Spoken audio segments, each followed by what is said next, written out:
మనకు ఆధ్యాత్మిక తత్వంతో మనం చేసే దానము ధర్మము ఇదే మిగిలేది, మనకు వేరే ఏది మిగలదు. సో నేను మహాభారతం రామాయణం ఎంతైనా చెప్పగలను, అది కాదు.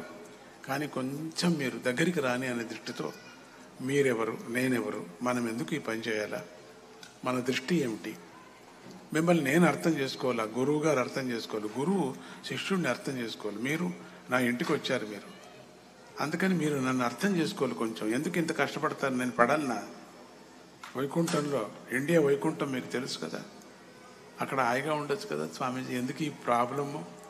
నాకేదో అమ్మవారు చెప్పింది, నువ్వు ఇట్లా పోరా, నువ్వు ఇట్లా కష్టపడాల్సిందే, పడుతున్నా, ఆయన చెప్పినట్టుగా వింటున్నా. ఆ దత్తుడి యొక్క లీల అటువంటిది జరుగుతూ ఉన్నది. సో అందుకని ఇట్లనే నేను చేయాలి. ఇన్ని ఆలయాలు ఎందుకు కట్టాలి పని లేక?